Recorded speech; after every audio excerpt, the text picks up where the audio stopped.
আজকে জুলাই আগস্টের অভ্যুত্থানের আগেও গত 14, 15, 16 বছর ধরে এই বাংলাদেশের বুকে দেশনেত্রী বেগম খালেদা জিয়ার নেতৃত্বে, জনাব তারেক রহমানের নেতৃত্বে এই বাংলাদেশের বুকে নির্দলীয় নিরপেক্ষ সরকারের দাবিতে, অবাধ নিরপেক্ষ সুস্থ নির্বাচনের দাবিতে আন্দোলন পরিচালিত হয়েছে এবং সেই আন্দোলনে আমাদের দলের এবং বাংলাদেশের গণতান্ত্রিক রাজনৈতিক দলের অসংখ্য নেতা কর্মী তারা শহীদের মৃত্যুবরণ করেছেন।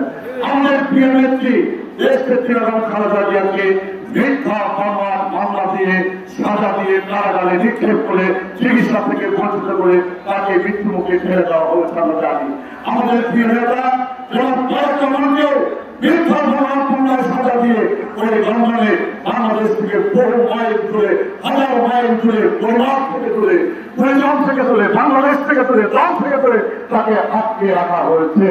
বাংলাদেশে বিএনপির অসংখ্য নেতা কর্মীকে খুন করা হয়েছে।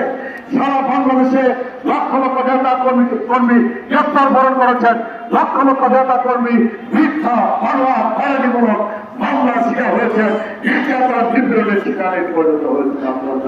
আমরা জানি আজকে জুলাই আগস্টের পরে, রক্তক্ষয়ী অভ্যুত্থানের পরে এই নতুন বাংলাদেশে আমরা অবাধ নিরপেক্ষ সুস্থ নির্বাচন আমরা চাই। আমরা চাই বাংলাদেশে নির্বাচিত সরকার এই মুহূর্তে দরকার, এই মুহূর্তে দরকার। আমরা বাংলাদেশে অবাধ নিরপেক্ষ সুস্থ নির্বাচন চাই এবং সেই নির্বাচনের মধ্য দিয়ে বাংলাদেশে নির্বাচিত সরকার, জনগণের সরকার, গণতান্ত্রিক সরকার আমরা প্রতিষ্ঠিত করতে চাই।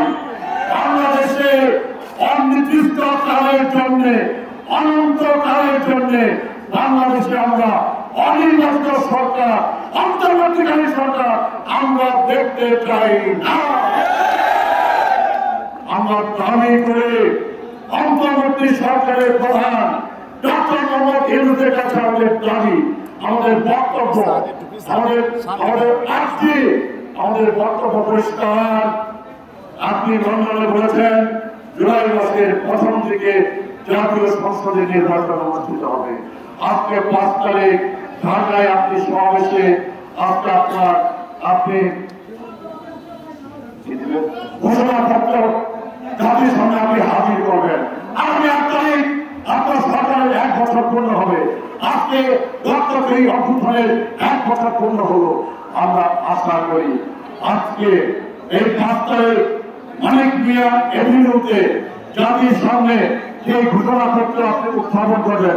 সেই ঘোষণাপত্র উত্থাপন করতে গিয়ে আপনি দয়া করে বাংলাদেশের মানুষের দাবিকে বিবেচনায় নিয়ে আপনি আগামী ফেব্রুয়ারি মাসের মধ্যে, ফেব্রুয়ারির শুরুতে, রোজার আগে জাতীয় সংসদ নির্বাচন অনুষ্ঠানের লক্ষ্যে আপনি সুনির্দিষ্ট কর্মসূচি, সুনির্দিষ্ট সময়সূচি, সুনির্দিষ্ট রূপরেখা আপনি ঘোষণা করবেন।